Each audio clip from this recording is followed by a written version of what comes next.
Communiqué du Conseil stratégique et politique du PPACI.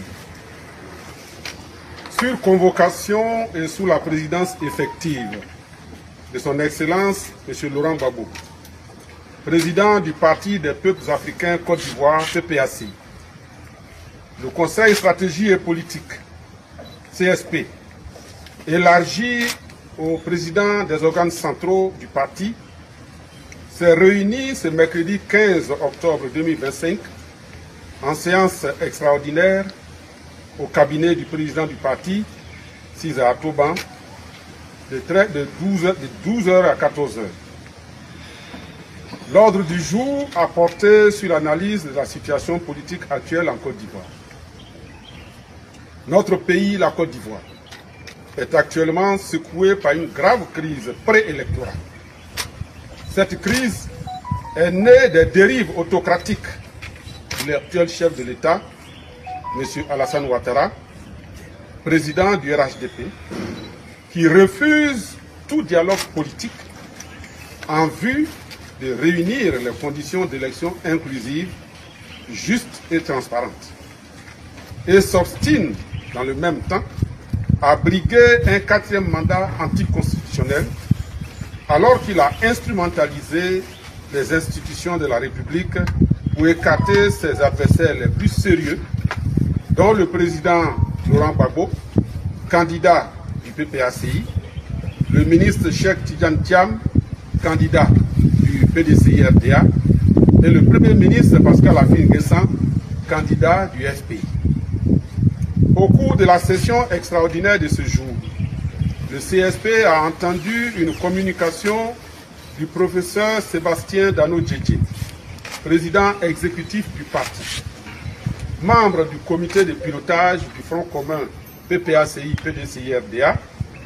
Son exposé a fait le point sur les manifestations démocratiques et pacifiques organisées par le Front commun, appuyées par des partis politiques membres de la CAPSI, des candidats recalés par le Conseil constitutionnel et des organisations de la société civile. Ainsi, le CSP a été informé que la marche pacifique organisée par le Front commun le 11 octobre 2025 à Abidjan, ainsi que les marches éclatées organisées à l'intérieur du pays, ont toutes été brutalement réprimées. À ce jour, le bilan provisoire de ces répressions d'une violence inouïe s'établit comme suit. 2 personnes décédées, à savoir un bébé de 2 ans qui a été étouffé par les gaz lacrymogènes d'une grenade lancée par les forces de l'ordre dans une cour dans le village de Abié, dans le département d'Atsopé.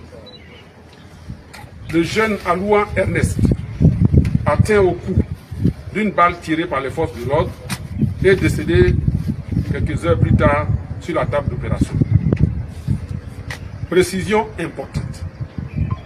Contrairement à ce qu'affirme le communiqué précipité de la police nationale, le meurtre du jeune Alouan Ernest n'est pas le fait d'individus non identifiés. Les faits se sont produits sous les yeux des populations du Bonois.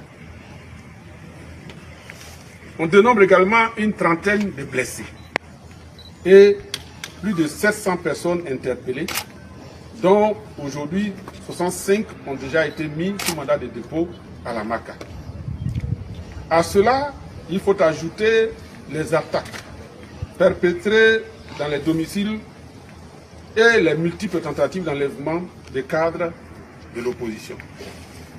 Aujourd'hui même, c'est mercredi 15 octobre, au moment où le président Laurent Gbagbo présidait la réunion du CSP, l'on a constaté un impressionnant dispositif des forces de l'ordre qui a été dressé autour de son cabinet.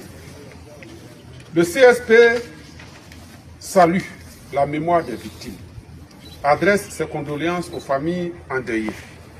Il apporte sa compassion aux blessés, assure son assistance aux personnes en détention. Le CSP ne s'étonne point des dérives fascisantes du régime RHDP, un régime visiblement aux abois.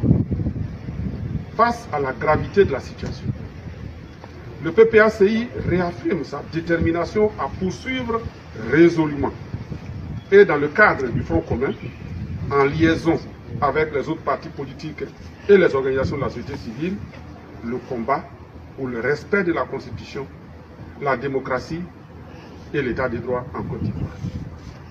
Il rappelle qu'aucune autre voie ne se présente au peuple ivoirien épris de liberté et de justice que celle de la résistance à ce régime dictatorial qui tente de se maintenir au pouvoir par la terreur.